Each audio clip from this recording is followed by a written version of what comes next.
All right, today we're going to dive into a pretty wild story from the world of medicine. It's all about a treatment that everyone trusted, a standard procedure that just got completely flipped on its head. Seriously, what if a standard medical treatment, something doctors have been doing for ages, actually did more harm than good? I mean, think about it. A go-to emergency procedure, something that's supposed to save lives, suddenly gets flagged as potentially dangerous. Well, that's exactly the story we're unpacking today. And the whole thing revolves around a substance you've probably heard of, but maybe not like this. We're talking about sorbitol.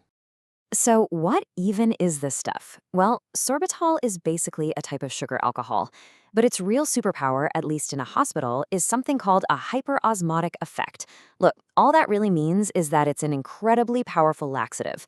It works by drawing a ton of water into your gut. And get this, it works fast. I mean, really fast.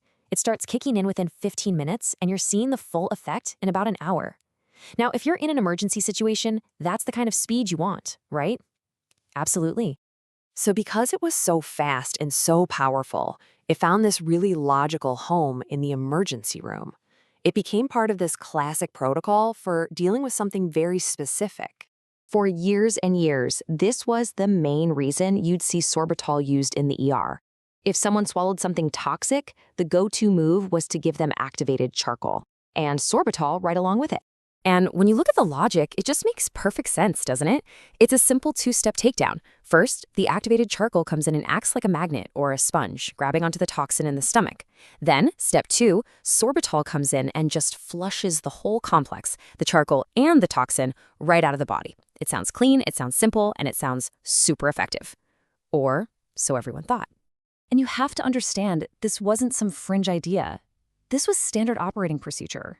I mean, they had it down to a science, with exact pediatric doses, like 4.3 milliliters per kilogram.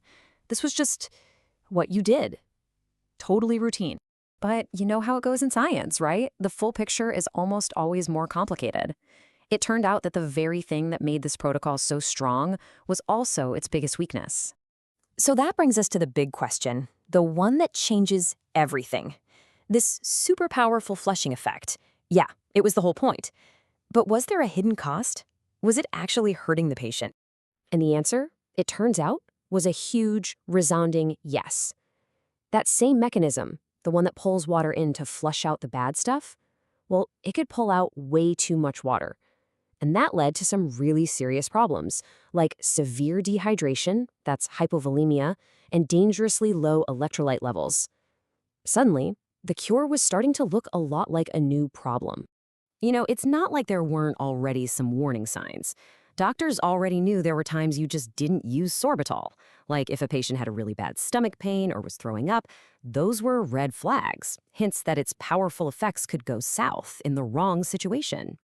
So you've got these serious side effects piling up. You've got these existing warnings, and all of it was building towards this huge shift.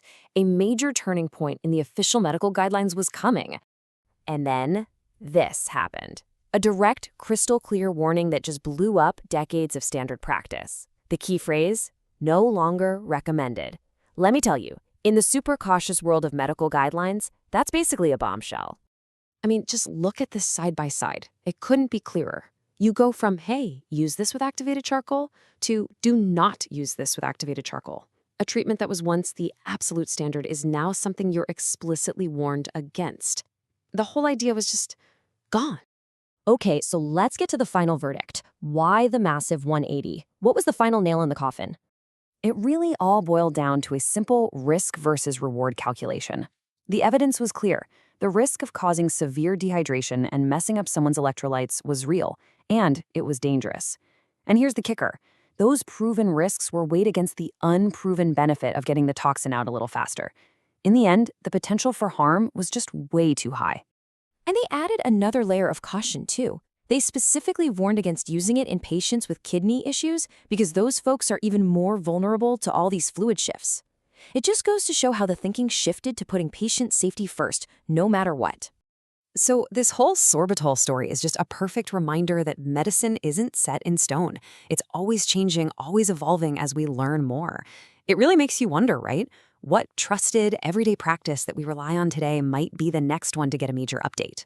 It's kind of a great example of the scientific process in action, always questioning and always improving.